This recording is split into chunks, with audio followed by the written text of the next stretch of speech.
Hey, you there. Thank you for watching and welcome to Forge Lines Forever. Today I have a 5v5 custom match here on the most amazing New Access map generator. So let's go ahead and introduce our teams and our players, starting off with Team 1 on the northeastern side of the map, and then we'll end with Team 2 on the southwestern side of the map. Taking a look at Team 1's northern player we have in Royal Blue. It is Patient Owl. He's playing as a an Aeon for this match. He is an 1100.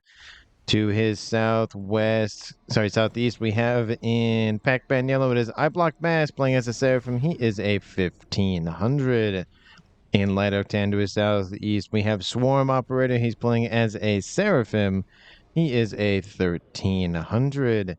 And rounding out the front line, we have in Glow in the Dark Green, it is Booney playing as a Cybran. He is a 1200. Last but not least, for Team 1, we have in Amethyst Purple, it is Freedom. He is a Seraphim. He is a 1900. He is the highest rated player on Team 1. And for Team 1 overall, in terms of faction makeup, they have 0 UEF. I'm a little sad there. 1 Cybran, 1 Aeon, and then 3 Seraphim. Taking a look at Team 2, southeastern side, we have in Laddish Red Pink, it is Zardos. He's playing as a UEF. He is a 1100. To his northwest, we have in Orange Color Orange, it is Cybeltron. He is a Seraphim. He is a 1400. In Ruby Red, to his northwest, we have is a Seraphim as well as Cheville. I think that's how you say his name. He is a 1300. In Barbie Pink, we have as a Cybran, it is Wilson. He is a 1300. And towards the back here for Team 2, we have in Rust, it is Blazing Missile. He is an Aeon. He is a 2000 rated player. He is also the highest rated player on Team 2 and in the game overall. So for Team 2 side of the map, they have 1 UEF, 1 Cybran, 1 Aeon, and 2 Seraphim, which means all the factions are represented not only in the game, but also on Team 2 side of the map. And I will note that there are 5 of the 10 players in this game are Seraphim, so lots of Zooey, lots of Thams, and of course lots and lots of chickens. Taking a look at the reclaim before everybody scoops it all up, currently sitting at 27,000 mass in reclaim, which makes it almost 3,000 mass per player. Definitely worth scrounging around the map for it. The reclaim kind of sits towards the edges of the map. There is some around this central plus sign X thing, but pretty much it's along the southern and northern edges with some in the back line for players to run over and grab. And speaking of the back line, let's take a look at Team 1's mexes. They have a 5-star mex position here and one over here, which means the map could have been played 7v7. But, you know, sometimes you just can't find enough players that they just didn't want to play 7v7. So there's 2 sets of mexes for players to grab. Looks like it's going to go to Freedom in the northeast. He's going to be the rear guard air slot player, I would presume. And then Patient Owl's going to grab that other 5-star mex, if I can talk correctly, to the west there. Besides that, that's really all of the major mex locations.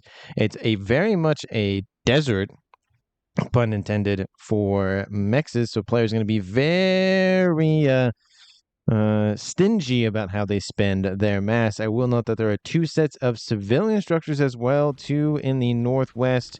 They do have PD emplacements, but they're not active, denoted by the fact that it's a very sandy, kind of tannish color. It's not light oak tan. It's kind of a very, just desert tan, essentially. So player's going to maybe scoop that up, maybe grab it. Who knows? There is a radar system that might be nice to grab, and an e-storage, probably get rid of that. But maybe the PD keep, maybe the radar, and that's maybe about it. But we'll see what ends up happening.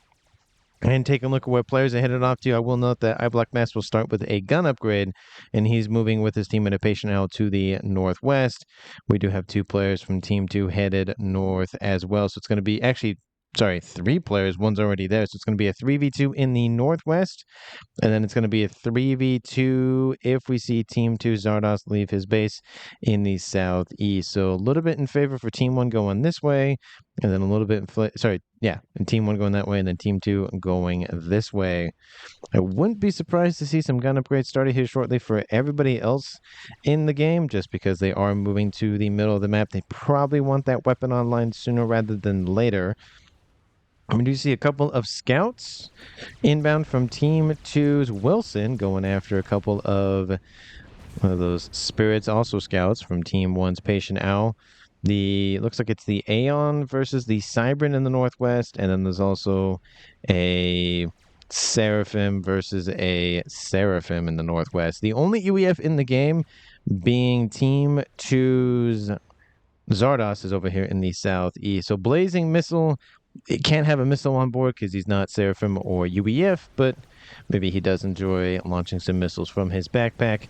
Gun started for Team 2 Cybeltron in the situation here in this nice little civilian structure that he's kind of co-opted. And yes, he did grab the radar and he did grab a PD. So that is nice to give him a little bit more protection nearby. No real attempt to grab this one in the southeast so far. Radar system was reclaimed by Wilson. That's a little unfortunate, but it would have been maybe nice to keep that online. There is a T2 AA gun here, so that might actually be smart to keep. So that way you get the tier 2 tech online just a little bit sooner to prevent any sort of gunship harass from anybody. Gun started for Cheville to the northwest, and we do see gun started for Swarm Operator in the southeast. I feel like Swarm Operator, when I think of Swarm, I kind of think of Zerg. I guess I don't know, the Cybrans and the Seraphim kind of have that feeling of having swarm tactics to some degree, but I guess that's just T1 stage anyway. Guns started for, like I said, Cheville in the northwest. The guns have been completed for iBlock Mass, so he's going to start pushing in. Definitely a little bit more slower pace game in the beginning. There is a lot of build up here in the southeast. We do see units moving in to the eastern side of the map. There is no avenue to get along the edge of the map, so players will have to go this way. So there is no kind of sneaking along the edges sort of thing. So this is really going to be the hotbed of activity in the map, the southeast and northwest. I wouldn't be surprised to see AA kind of start lining these kind of crevices in the middle of the map just to prevent any sort of either spy planes or ASF or bombers just kind of coasting through the middle of the map, make that travel time just a little bit longer for their opponents. Gun has been paused for Cheville. Maybe he's having power outages or something. He's not terrible, but this is what Team 2 can see about Team 1, and then this is what Team 1 can see. Not a lot of scouting going down for Team 2. Sorry, on Team 2 from Team 1, so definitely needs to up that up just a little bit. We do see the Conga line of forces has been somewhat intercepted by Team 1's Swarm Operator. His gun is now done. He's going to be moving in to deal with that position here shortly. We do see that Cybeltron is moving in all on his lonesome. There are still 2 commanders here. One of them rooted to the spot on an upgrade. Looks like he's going for his gun. And then Freedom hanging out. He'll probably go for his gun, maybe.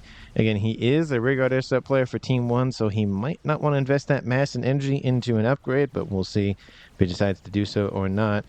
We do see T2 Air is established for Team 2 as well at 8 minutes for Blazing Missile.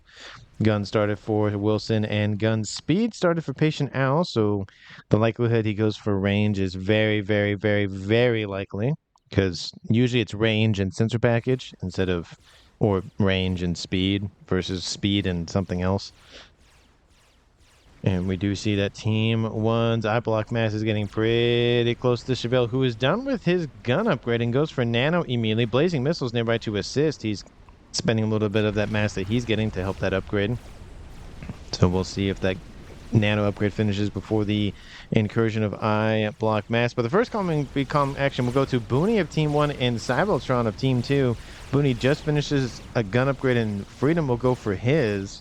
So that'll give a little bit of buffer for Freedom to finish his upgrade. We do see forces still existing over here on the eastern side for Zardos. Zardos still has not left his main base, going for T3 engineering, T3 land upgrade now, upgrading his mexes as well.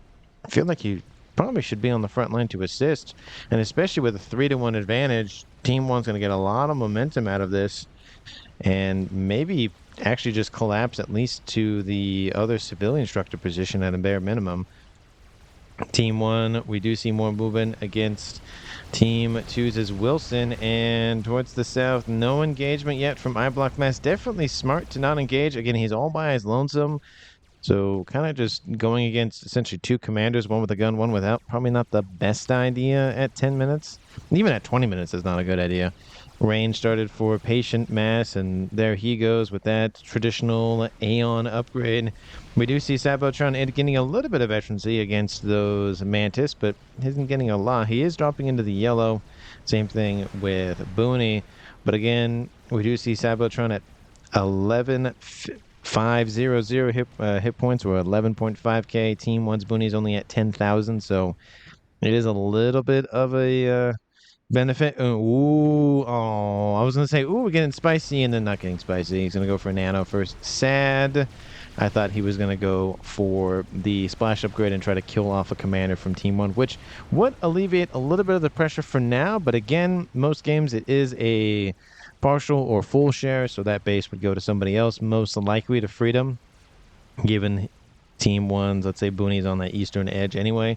We do see T2 started for Cheville in the northwest. We have T2 coming online with gun and nano completed. So he's going to be a little bit more tanky of a commander for now. And then Wilson just hanging out in the northwest with his gun. Still not a lot of pushing in. It's kind of very much a dance going on in the northwest. Southeast, it's a little bit more apparent that Team 1 really wants to push.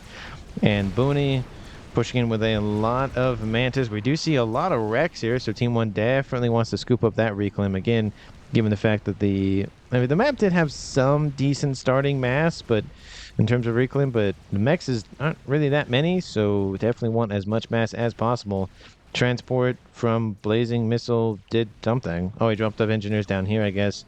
We have engineers from Team 1 running around to do also another thing, I guess. I guess they're getting reclaim. Actually, that's from Team 2, not from Team 1. Never mind. Nano Repair started on board, or is still going on for Sabotron. He'll actually probably regen back up to at least 75% plus before that nano finishes. But it'll be close. I think it'll be close. Stealth upgrade started for Wilson in the northwest. We do see Blazes inbound. His gun upgrade will open fire. He is at first veterancy though, so he has 10% additional hit points and a little bit more regen to keep him alive. He probably wants those 2,000 additional hit points to really give him a little bit of buffer against Patient Owl, who is inbound, and Fur Fire raining in. And again, that gun upgrade is going to be able to deal with those Furs quite nicely. And Asylum going down. They're going after the facilities, which again, those light artillery bots, or mobile light artillery, whatever, those are labs, not what I was saying, is designed to go after structures. Shield started, that's going to be denied, I think, almost instantaneously. Unfortunately, the stealth upgrade is canceled for Wilson. I feel like he maybe could have just stuck it out there. He's now at 2-star bit, and now he's going after Patient Owl, and that's probably what he really wants, is to go after him. We do see some rhinos moving in. Team 1's attack is now halted and completely denied. Patient Owl will die here. He's not going outside of range of Wilson anytime soon. Wilson might actually fall back a little bit just to not take the chunk in hit points lost, but actually he might just be fine because he's still on the green. He drops into the yellow, but that is a kill for Team 2, dropping this game to a 5v4 in their favor.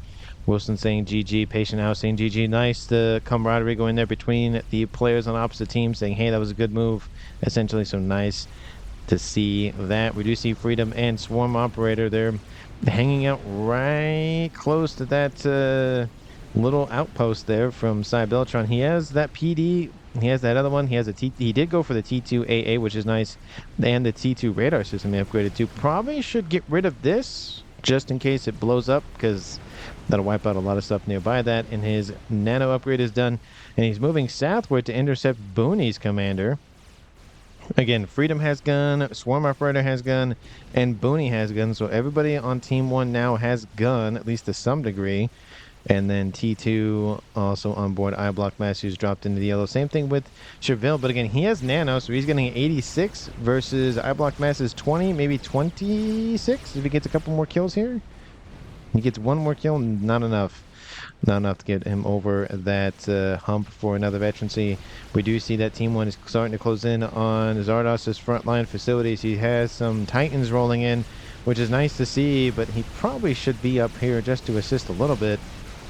And Titan's going to just get stomped by some Rhinos and the comm of Booney. Lots of pings going down from somebody saying to move.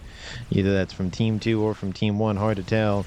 And Freedom looks like he's dealt with the, again, that E-storage and blows up all the stuff there. He did take, I think, a little bit of damage from the PD, but not too much. And still in the northwest, we have iBlock Mass now dropping into the red. Cheville staying in the yellow. Ilshi's, Comms takes, I think, one more hit there. He's still in the red. Not looking too good for him. And Cheville just getting more veterans. He's going to get up to 2 stars here. Going to get more chunk of hit points back. iBlock Mass is at 1 star now. And again, he's regenerating 92 versus 26. That is a, what was it, triple the amount? If I can do math in my head, at least. Not, 4 times X, but at least 3 times X. Oh, Cybotron reclaiming, probably not the best idea. He's probably misclicked there. And Cybotron now hitting with Swarm Operators come. We have 3 commanders from Team 1 engaging. A decent amount of units here from Cybotron, but they're mainly Team 1s. I see a couple of flak cannons. I don't see a lot of Ilshis in this mix.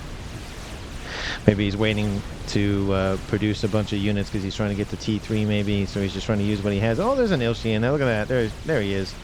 Titan moving in to assist. Team 1 is being held back a little bit, but there's still 3 commanders, and they are inbound. Engineers here from Team 2's Blazing Middle still to get some reclaim. He should be at T3 air already, which is correct. Team 1 should also be at T3, which is also correct. No other player going for air besides T2 air facility. It looks like Corsair's possible snipe attempt on somebody, but I would assume Cybotron because that is where Team 1's Booney's focus is most likely headed in that direction just because he's literally going that way.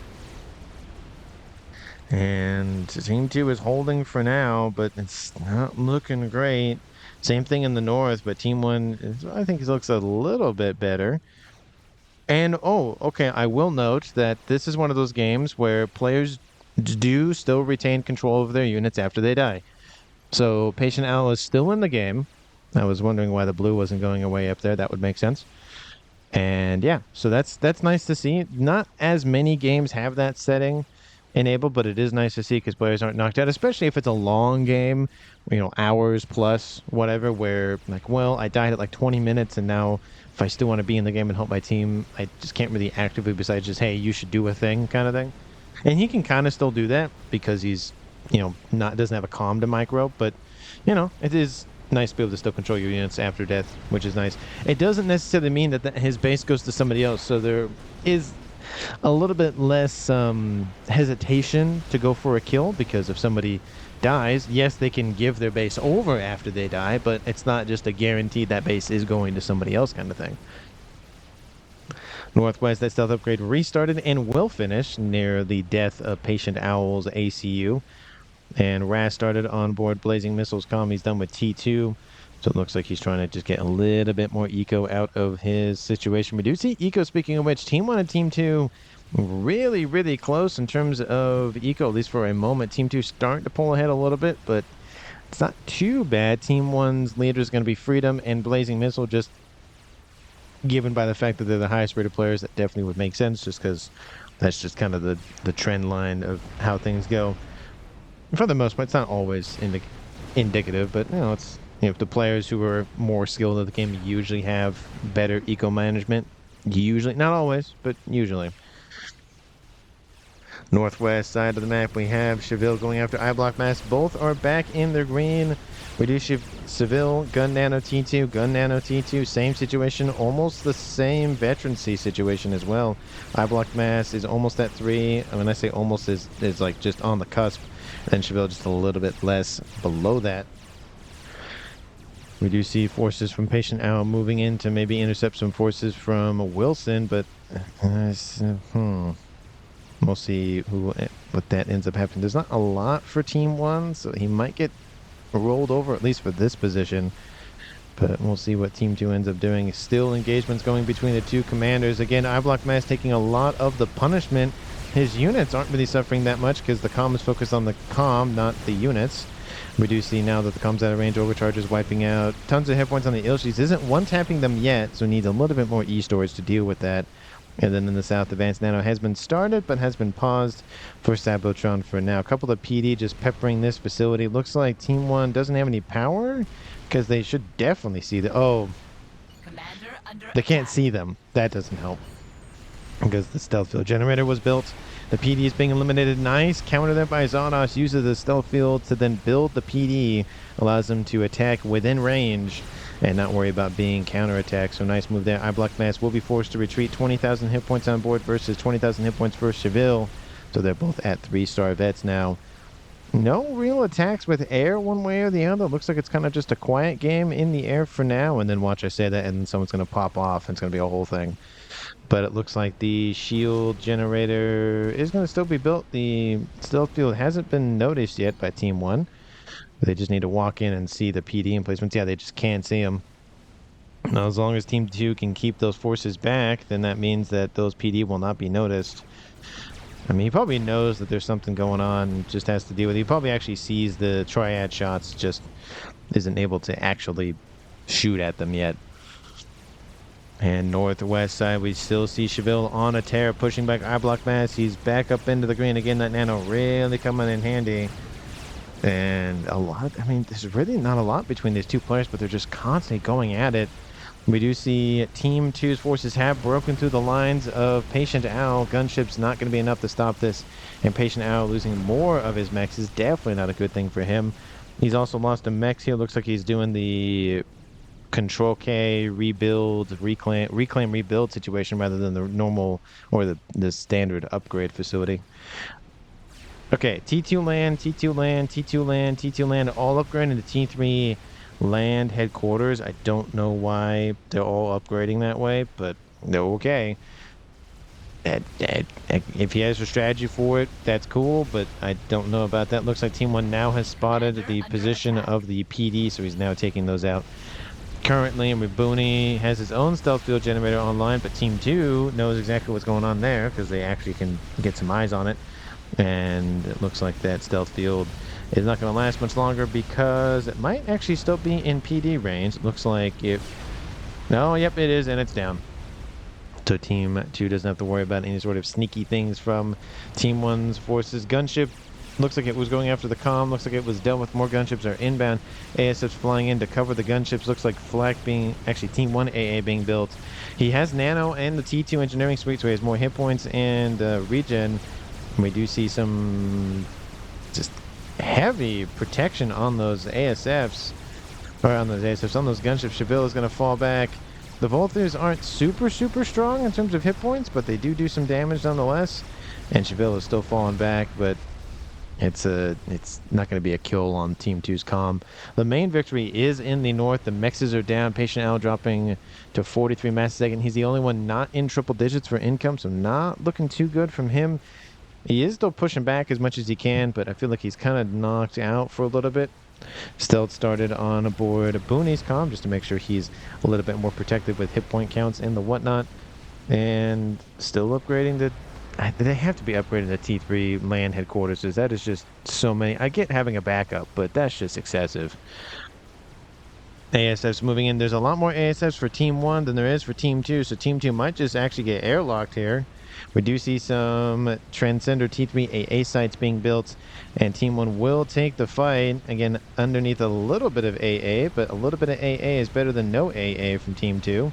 And looks like he's building an Apocalypse nuke launcher, so Team 1's going to be aware of that. And he already has an SMD in place. Definitely a smart move there, just in case Team 1 did a similar move. And it looks like Team 1 is not, at least that I noticed. And Nuke has been pointed out by Freedom, so they're going to be aware of that and building some SMDs shortly. Team 2 pushing in with some Ilshi, some T3 shielding units. Those, I have no idea how to pronounce them, units. And then we see still more Ilshis on the case here from Team 1's Swarm Operator. Oh, it's getting a little more spicy here. Team 1's iBlock Mass going for Splash. If he can finish that and engage Cheville's comm, that will most likely be a kill for Team 1. Because that Splash upgrade is deadly. It does tons of hit points per shot. I think it's 700 or something. It's a lot. It's a lot of hit points. Team 2's Cybertron going for his own upgrade. Looks like it's going to be the Nano upgrade, so it's going to give him a ton of hit points and really make him a beefy commander. Just the super tanky Seraphim commander in the Southeast. And kind of surprised that we don't see more Nanos from Team 1's Seraphim commanders in the South. We do see that Freedom has fallen back. He's gone for a T2 engineering suite, so he can get more hit points and, of course, do a little bit more with his comm in his base. Splat's progressing to 40%. And a little bit quiet on that Western Front. We do see more forces stacking up here for Team 2 Cybran of Wilson. And, of course, the Loyalists are EMPing all of the everything. Their EMP secondary guns are not effective on T3 units, but their Death Ball, like EMP, is effective against them. Just for a little bit of time, but hey, that little bit of time could make a difference. And the remaining forces for Team 1 have been pretty much dealt with now, and they're going to be on a collision course for that base here shortly, at least you would imagine, because where else are they going to go? You might as well just either keep denying the mexes, which he's doing, or actually take the facility, or take the position and make a facility out of it. Rambocom says Cheville talking about I block mass. Maybe yeah, for him, it's probably more likely that it's going to be that, because Team 2 doesn't know that for sure, but he probably saw the T2 engineering suite on board, and now he sees the upgrade, and he's going, either he's going for T3, which isn't that useful, or he's going for the splash. So Seville's going to be aware of that, and I don't think that engagement is going to happen, even if the splash upgrade is finished. We see some Percys moving into the southern side of Booney's base. We have some Othams to the rescue, and they are inbound. Not enough for an order of Othams, but pretty close. And I hear a Strat Bomber somewhere, most likely from Team 1. Nuke is done. Pigeon's being built. Where is the said Strat Bomber? It's up in the north. They're trying to protect the base for Patient Owl. And Mass Fab Farm was tried to be started, and that's going to be denied. Rhinos are moving in. Some rhinos might actually die to the explosion from the Mass Fab, but hey, even in death, they still serve, I guess. Strat Bomber flying over top, still getting shot at by the units on the ground. T3 land headquarters trying to be protected as much as possible. T3 Pigeon is being ignored. They're going after all of the Harbingers, which, I mean, they probably could be going after the Mexes, to be honest, to do more economic infliction, but they might be focused on other endeavors. We do see that the Mantis did make it behind. Is there any Medusa? No Medusa in the mix, so it's just Mantis. They can't reclaim, but they can assist with upgrades and the whatnot. We do Cybertron going, ooh, he's going for a splash, and he has advanced nano online, so he'll be protected even a little while longer. Looks like the Percys fall back, and I'm really interested to see if these are T3 land headquarters or not, because there's 4 of them going to be down there. That's just insane. It's a lot of mass to spend for those. And the base here is still being torn. We see Mex is not going down now that they dealt with the newer Harbingers. There's a new one on off the assembly line. T3 Pigeon being hit, and Patient is just getting pummeled. Just constantly. And Team 1 loses I block mass. He went for the kill and got instantly Uno reversed. Apologies for missing that, but oof, that's gotta hurt. I didn't even see the... Did we even get a death card or a little notification? No, I don't think so. So Team 1 loses a second player. Again, he's still in the game, but his comm has been destroyed. It is a 3v5 in favor for Team 2 at 27 minutes. Let me know down in the comments who you think is going to currently win. Of course, if you haven't, because why not at this point, hit the like button and subscribe to the channel. Thank you so much for watching. I really do appreciate it. And I will note that Team 1 does have air control, maybe close to air dominance at this point, so take that into your calculations with who you think is going to win. Southeastern corner, the splash is now done. Gun, Nano, Advanced Nano, and Splash is on board. And one of the only reasons you put Splash is to go after a kill. Team 1 tried to do that and suffered. We do see some missile launchers being deployed by Cheville, so that's lovely to see. No missile launchers from Team 2, I guess, except for the big, giant, fat one. That's that one. So I guess he's blazing missile refers to nukes instead of missiles or attack missiles. So hey, you know, if it works, if don't break it, don't try to fix it. Mex is being built by Team 2, and he sees that and he's like, it's not worth the strap on. My Team 1 Mex isn't worth it. Unless you can get a group of them together, but still. Gonna leave, sorry. Good luck, says Patient. So he actually is going to dip out 100%. He's going to gift over, I think, the rest of his stuff to probably Freedom or even just I block mask because he's right there. You can see that transfer of control to Freedom. He might gift it over, but he might just take the extra mask and call it a day. T3 land headquarters was knocked out, so yeah, he's pretty much out of the game at that point. He does have more engineers up here just to save the Aeon tech, but it was going to be a while, and he didn't really feel like staying just to sit there and essentially redo the game, restart the game again, which is hard to do sometimes. Southeastern corner side of things, Sabotron getting, ooh, there it is, getting closer. He's getting closer. We'll see if Team 1 notices. We shall see. Closing in on 30 minutes, and yes, they all are. Why? Why do you do this?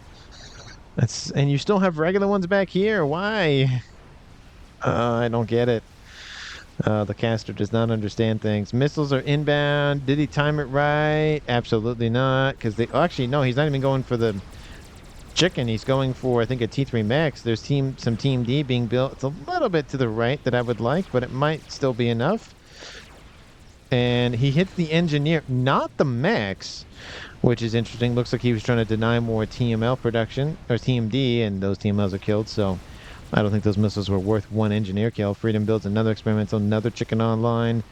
And the nuke should be loaded pretty close to... No, it's close. It's not that close, though. Team 1 should have SMDs. We see one being shared between Freedom and, what's that, Swarm. There's one here for I block mass, and obviously there's nothing up there for Patient Owl just because he's, not in the game anymore. We do see Cybeltron getting closer. Booney is falling back. I don't know if he's noticed. There's the shots raining in, and look at the hit points just get shredded on that comm.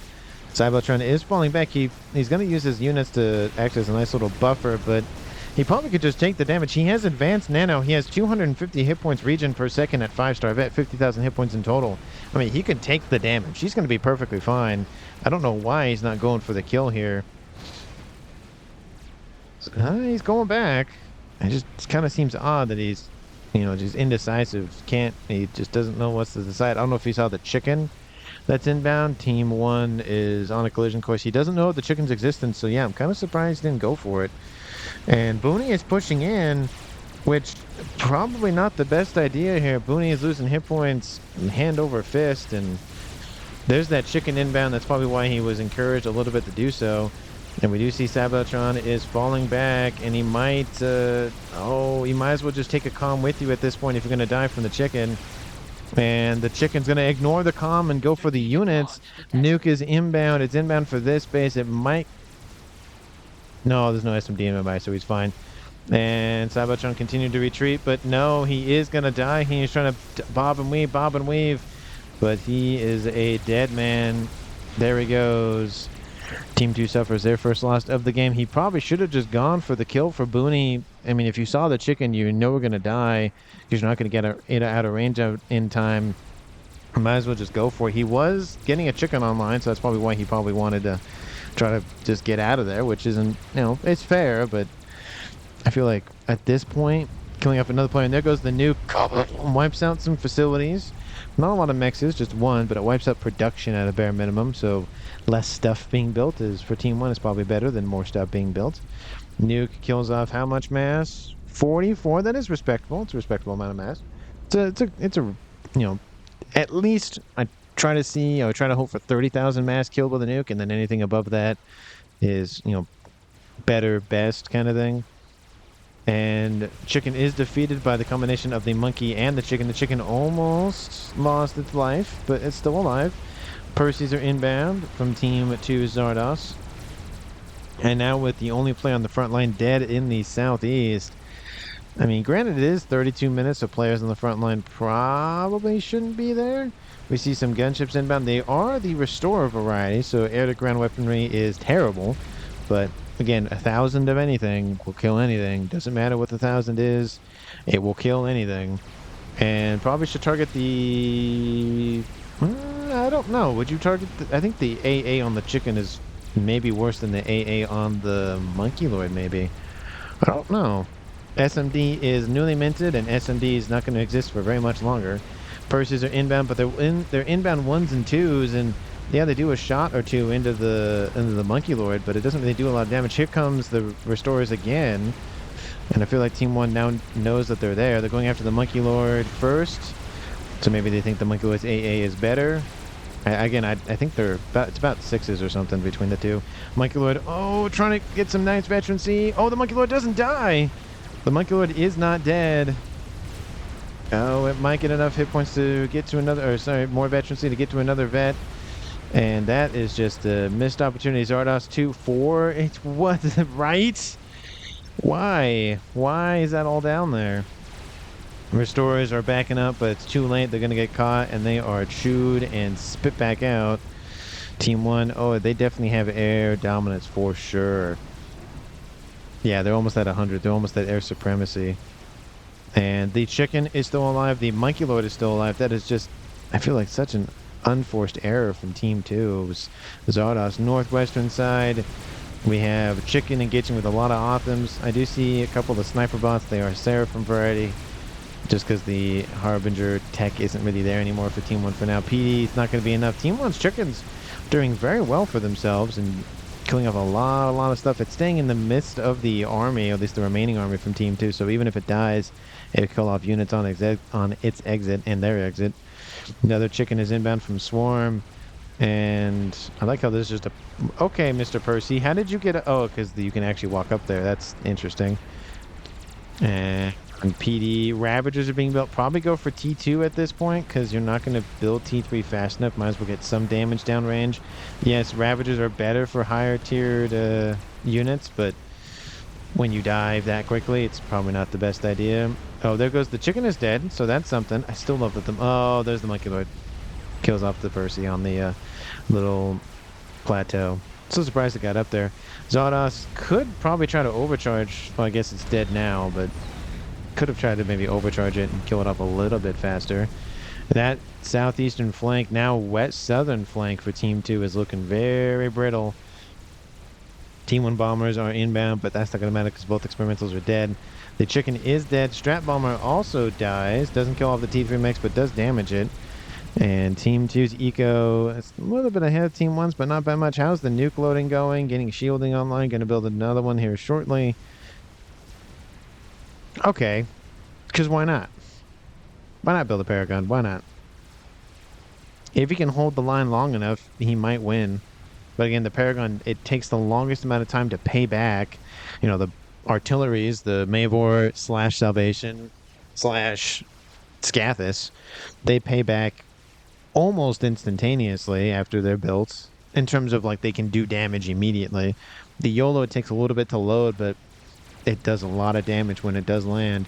So the Paragon is just it takes the longest amount of time to get the damage, or not damage, the mass killed investment back, but you can produce a whole bunch of stuff. So again, it's a double-edged sword. And looks like a chicken made it pretty far from Team 1, but chicken is dead for Team 1. That's reclaim easy for Team 2, and that's probably just going to get shoved into something. And we'll see if Team 2 cooperates on the Paragon or not. Team 1, do we see any bigger ticket items? Air grid, kind of a nice X shape like that. It's not a typical square, which I do, call out, hey, no squares. YOLO commented about Team 1. Maybe they're thinking about doing a YOLO. Maybe, maybe not. We'll see. But they're thinking about it. And 2 chickens online, 1 chicken online. The transport died. I don't know what I was doing, but okay. 2 chicks on me, says Wilson. Yep, there are 2 chicks up there to the north. Next 2 chicks on me. And Chicken is retreating.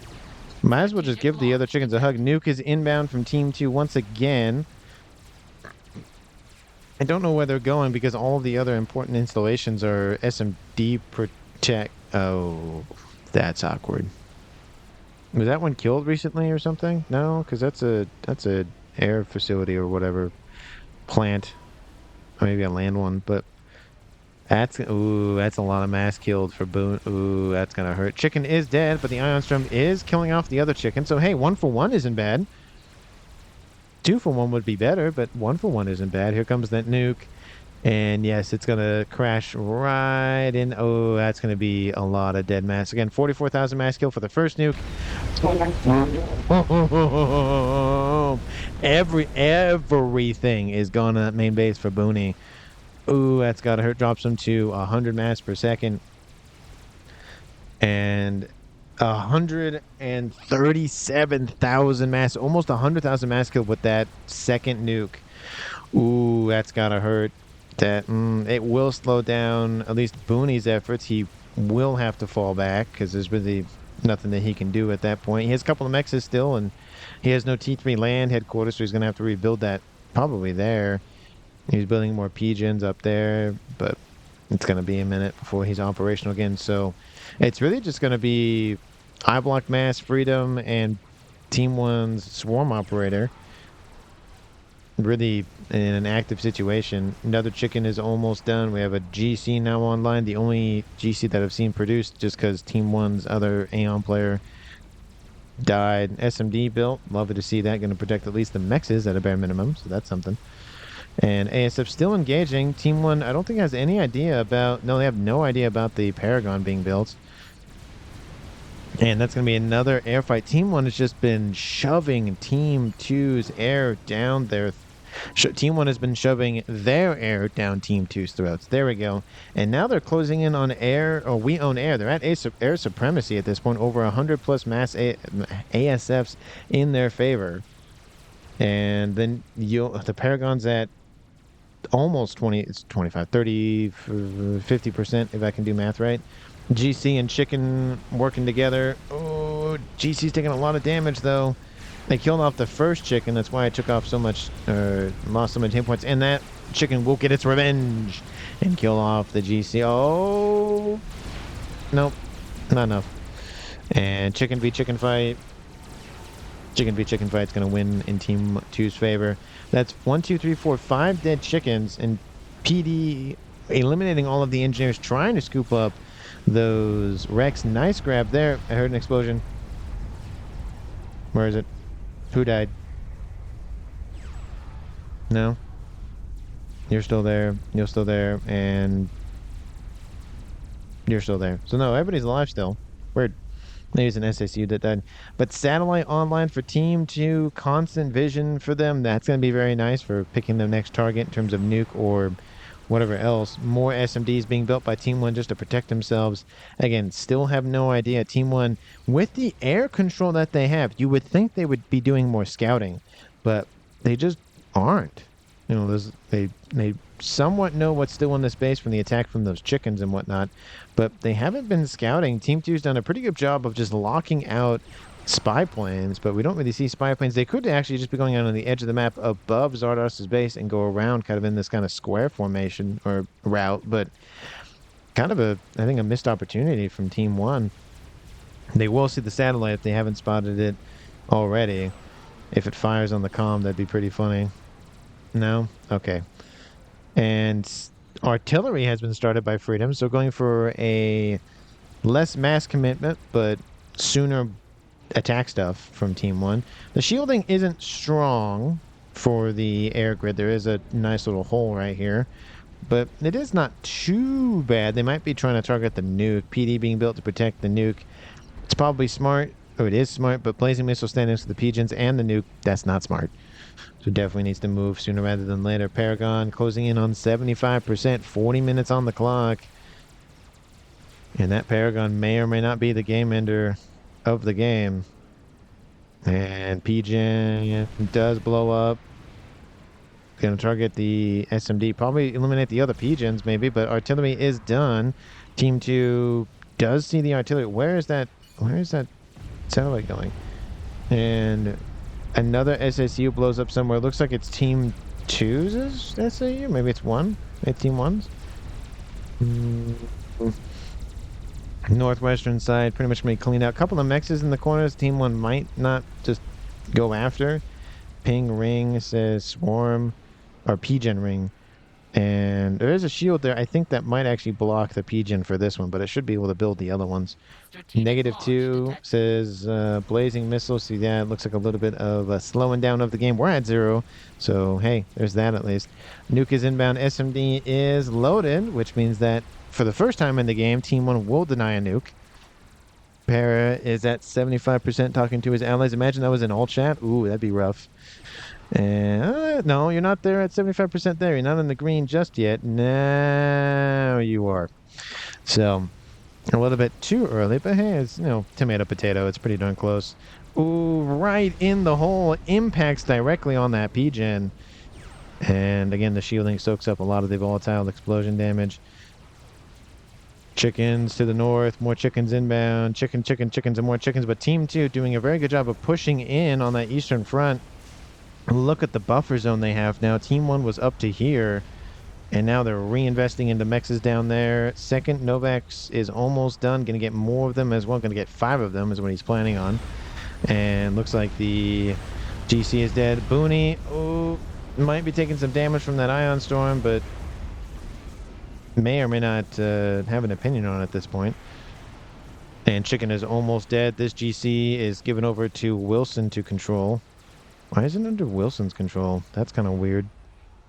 Shouldn't it be under Zardos's control? Huh, that's weird. I'm not pink, says Zardos. Yes, you are, Zardos. You are pink. You are lattice red pink. Okay, there's the control over from Wilson. See, that makes... I was like, that doesn't make any sense. That's why it didn't make sense. Wilson, there you go. You have Barbie pink and lattice red pink. So, colors are similar. But they are on the same team, which makes it, at least for me, easier. But for maybe teammates, a little bit more annoying to distinguish between the two. And those remaining forces are dealt with. The GC almost walks into range of the ion storm. That would have been bad. And I feel like Team 1's Booney's time on this planet is kind of coming to an end. And then Team 1 will be down to Freedom and Swarm Operators comms. Looks like the shielding not really impacted by the artillery. Or too bad, or the air grid at least. Again, 1 artillery isn't bad to deal with. I mean, it really isn't. You just build 3 artillery, or 3 shielding for the most part. And as long as it's not very, very PGen focused, then the shield should hold. Granted, is this firing half as fast? Is it half as fast, or... Oh, and then I missed Booney's kill. That's apologies. I was distracted by other things. But Team 1 loses Booney to the GC. I thought the chicken would give him enough time to get out of there, but I guess not. Chicken is dead now anyways. And that is another kill for Team 2, dropping this game to a 4v2 with comms left alive. Not necessarily that the players themselves are out of the game. And I have the satellite's going after mexes, it looks like. Team 1's starting to shield out the remaining mexes as well. And that Paragon is going to be built, closing in on 99%. Oh, it's closing. It's 98% now. It'll be 99% at 49.50. Because 10% is 500, 5% is... Sorry, 1% is 50. So it's going to be built. There it is. Going to come online. And a couple more seconds. There it is. It is done. The infinite money glitch itself is completed. And Team 1 has also lost their only Cybern player, which means no telemasers for Team 1. They have an Awasop bomber online. Just kind of hanging there. The ASFs are strong with Team 1. Look at this. That's a lot of ASFs to have, 300 plus. Team 2 doesn't have, I think, anywhere near that at this point. But, yeah, not even 100. But they're not really using air. He's really keeping it back. I feel like that's such a missed opportunity. And chicken v GC v chicken fight. Looks like the 2 chickens from Freedom make it out of there alive, at least for now. And now it's kind of almost a role reversal where Team 1's having a lot more momentum here and Team 2's having a lot of momentum here. And our sub bomber is going to maybe thin out the ranks near that GC. It might just go straight after that chicken, though, if it drops a payload. It's going to drop a payload on the GC's forces. Yep, there it goes, GC. You're going to lose a lot of your Percies there. There's a couple of Cougars, but they won't be there much longer. Boom, wipes out a huge portion of that army. And another nuke is inbound. Where is it going? It's going for this. It might nuke some of the ASFs. Who knows? The ASFs stay there or not? Yeah, I got to go anyways. Donate your stuff then. Will my comm stay? Says Swarm. Looks like Swarm has to go or something, so he's going to depart. And there goes almost all the remaining stuff for Booney. If he loses all of his engineers, he can't build anything more, so he's kind of just stuck. And Clown. What? What is he talking? I have no idea what he's talking about. Nuke is there. There's the nuke explosion. Boom, wipes out most of the air staging facilities. The ASFs are unaffected, but it's just not looking good for Team 1 on the Eastern Front. The Paragon is done, which means it's only a matter of time. And he goes for Tsar. He goes for the air experimental when Team 1 even has air. And there goes Team 1's Control K for Swarm Operator. Doesn't die to anything. We already knew he's kind of on the outs anyway. And then now it's just Freedom left alive at 46 minutes on the clock. Advanced Nano started for Team 2's Shavilscom in his main base, and Bomber is just bullying that GC. GC's not going to go anywhere, though. So all the other stuff for Booney is dead. So Booney's essentially knocked out, and here comes the chicken. It might get Freedom's comm here. 46 minutes and climbing. We'll see if the PD's enough to save him. He's going after mass. He's going after everything else, not going after the comm. There goes a bunch of mass fabs to knock out some of the eco for Team 1. Team 2 technically is at 9,000, but technically not because the Paragon and the chicken just ignores the comm.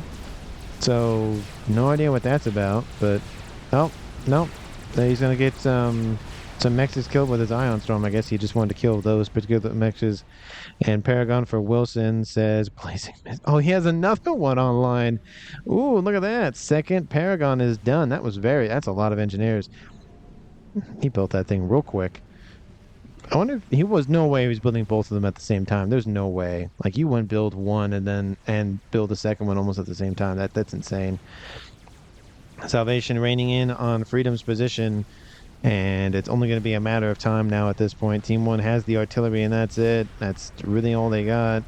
2 satellites online for Team 2 Zardos, and yeah, it's nice to wipe out more eco, and Team 1's, they were doing pretty well on the north, but Team 2 turtled up and said, have at thee, and Team 1 said, okay, you can turtle up there. Looks like the artillery were hit, but they're not dead. And actually, Zardos is hiding over here, hanging out. He actually could probably... I probably shouldn't drop down there just in case. He'd be stuck down there. But GG says Freedom. He might control K here. That might be the end of the game. 48 minutes in climbing. Paragon for life says Blazing Missile. I can't really be bothered anymore, says Freedom. I don't blame him. He doesn't have that much remaining. He has the ASFs, but even now it doesn't matter. It really doesn't. There's 2 Paragons online, and I'm assuming maybe a third one's being built. There's the Control K from Freedom, and that is the game. 48 minutes and 25 seconds on the clock. Team 2 wins the game, and the MVP, you got to give it to Blazing Missile, because he built a nuke that did a decent amount of job of killing off mass for Team 1, and then he built the Paragon. It essentially just cemented Team 2's victory. But also, you have to credit both of the north and south engagements for Team 2. They did a very good job on land. Team 2's Western player of Wilson wiped out it was a Patient Owl's comm, and then the role reversal on Team 1's I blocked mass. They killed his comm off because they saw the splash being built a defense for it, and then just punched him right in the gut. So both of those players were knocked out. They were still in the game, but their comms were knocked out. And then Team 1 lost Booney here, but at that point they were kind of on the downhill track anyway. So the northern side with the 3-2 advantage with comms. Actually, the 3-2 advantage was in favor for Team 2 in the western side, but never mind. But it It just punched in and hung out and built stuff up and called it a day. So, I mean, very good job on land, very good job taking up. Again, I do feel like it's such a missed opportunity. Just look at all of these ASFs, and just Team One didn't utilize air that much. They built it and just said, "We have it. What do we do with it?" Hmm. And they're just glorified paperweights at that point. But again, thank you so much for watching. I really do appreciate it. If you haven't, because why not at this point? Hit the like button and subscribe to the channel, and I will see all of you in the next one.